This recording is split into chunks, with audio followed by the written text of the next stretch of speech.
Hey all, Hipper here. Now today I'm going to walk you through my 5 favorite cruisers that are available to anyone who just have to do the grind before. There's no gold involved, there's no real money. These are ships that are available to anyone who has this game and has enough time to play it. Alright, we'll start out with the number 5 here, which is the Tier 5 Russian cruiser Boliani. And this used to be my favorite Tier 5 cruiser for a long time, until I actually gave Exeter a good look, and Exeter is now by far my favorite Tier 5 cruiser. So the setup I have for body here is pretty simple, just guns and steering. I mean, there's not much to choose from on these lower tier cruisers here. And just remember to change the standard plane to a radar when you get this ship. I see many people forget to do that. So just keep that in mind, because this ship has radar at the Tier 5. It only lasts 15 seconds and the range is only 8 kilometers, but it's still really good. Alright, have a look here at the Citadel, and it's it's long and easy to hit. So yeah, don't show broadside in this ship. But that goes for any cruiser, I keep saying that. Alright, so the commander I'm using is Kuznetsov here, and I have Mimbelli and Yamamoto for reload and a little bit extra AP punch. And then I have range and fire and some more AP punch and a little bit of extra precision, and then I have EOP. You could go with fully packed, but yeah, actually any 3 of these, but I go with EOP still. I know it's been changed in the last patch, but I don't know, I like it on this ship. So yeah, that's Boliani, the 5th ship in the list, and like I said, I like it and I still like it. I still think Exeter is a better ship at Tier 5, but because this ship has a radar at such a low tier, it makes it very competitive. Alright, next up we have Kunix, and this ship is an even better AP god than Boliani before it, and it's at a tier lower. I mean, I think this ship is like wildly unfit for its tier, because primarily of the AP is just so powerful. So anyway, yeah, I only have the aiming systems on this ship here, and there's not really anything fancy to keep in mind here. You have the improved German sonar, but that's about it. And you have nice torps, only 6 kilometer range, but you still have them. And if we just look at the Citadel here, it's again very long and very easy to hit, and this one has almost no armor on the Citadel itself. So yeah, it's a bit of a glass cannon, this ship here, but if you just play it like carefully, that AP is going to wreck other ships, especially if you get into a battle with lots of Omahas in it. So my commander for the ship is Müller, and I have again Mimbelli and Yamamoto as inspirations, and I go for range and AP build again, pretty much the same as Boliani, more or less. And here I definitely pick the improved reload as the legendary perk, that's for sure. Now all the German cruisers are absolute AP beasts, especially when you get up to tier 7 and you get Hipper and Prince Eugen. They can just wreck other cruisers, absolutely, they are so powerful. And Königsberg at its tier is also just out of this world. Like I said, it should be tier 5 in my opinion, maybe even tier 6 with a little bit extra armor. But yeah, definitely a very good ship. Alright, that brings us to number 3, and in my opinion that is Amalfi. It's a relatively new cruiser, and it's probably the only cruiser in the whole Italian line that's really worth anything at all. So here, because it has this exhaust smoke generator or rolling smoke, whatever you want to call it, that's what makes this cruiser so powerful. Like, its damage output is quite limited, it has a long reload, and the torps are very slow with long range. It is fast, and you can get the rudder down to less than 3 seconds. Probably 2.8 completely maxed. So if we just look at the Citadel here, it's long and quite easy to hit actually.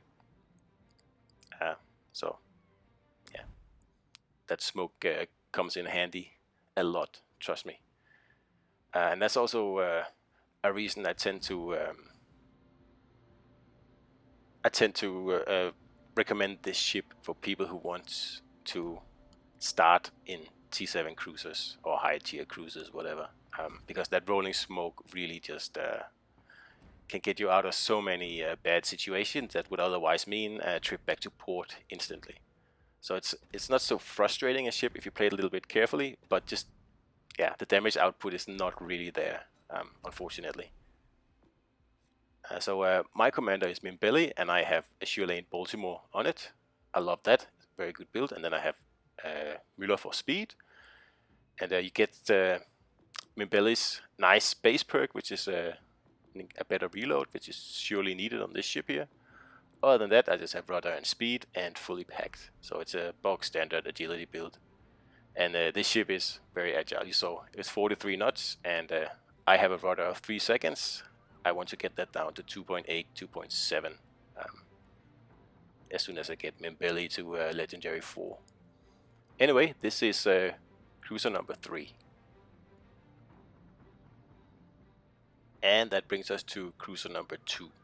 And this is definitely a, well, for me anyway, it's a division cruiser. I think I played it once on this account.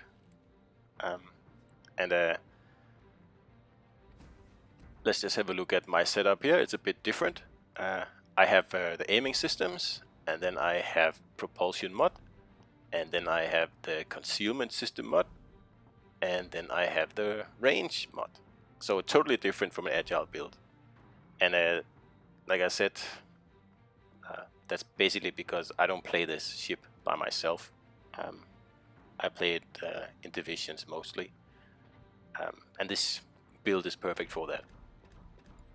Anyway, just have a look here at the Citadel. It's actually pretty tiny, and I think it's hard to hit when I go up against one of these Clevelands here, especially if it's like sitting behind a rock or something. You don't have a clear shot at the Citadel. Now, like I said before, I see the potential in this ship here, but the only American cruiser I really like is Wichita, and I just don't like this whole light cruiser Heidi style here. So anyway, let's just look at Scott here, the way I've set him up, and I have Yamamoto for a little bit of extra AP penetration, then I have Ru for extra HE, and I have range, and yeah, fire chance, and bit of AP, and a bit of precision, and then I have fully packed. I guess you could go with EOP, but I'd like my extra heal. So that's Cleveland for you, and that is the second best researchable cruiser in my opinion. Although I don't like it much. Alright, that brings us to number 1, and it's not really a surprise, is it, that Charles Martel occupies the spot as the best researchable or tech tree cruiser, if you will, in the game. And that's because it is just an absolute great all-round cruiser. So I have the improved turret rotation, steering gears, and the improved reload on this ship. And just remember to change the spotter plane to a heal, because Martel has a heal now.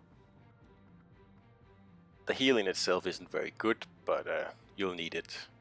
And just have a look at the torps here. They're heavy hitting, they have great range, but they're not that fast. But they're still very, very good. See, the maneuverability only says 83, but that's because this doesn't take the speed boost into account. So actually it would probably be something like 97 or 96, 97, something like that. It's an extremely agile cruiser, this one. And it also has a huge citadel, so be careful when you take it out. It can be citadel from pretty much any angle. But if you have a nice agile build like I do, with a almost 2-second rudder, and you can go almost 46 knots, it's no problem. So I have Bumblebee as an inspiration here on Ru, along with Azure Lane Baltimore. And I realize this is an extremely expensive build because they are 2 event commanders and it's hard to get them up to like the really high levels. But it does pay off. I really love this build here. It makes Martel just an absolute monster. So this ship has very good torps. It has excellent AP. It has excellent HE, and the reload is excellent. It's also fast and maneuverable, and it has sonar. I mean, it's just a great all-rounder, and like I cannot recommend this ship enough, pretty much. So that was my top 5 cruisers, and I hope you enjoyed this little video. And yeah, leave a comment if you don't agree or if you agree, and I'll see you out there.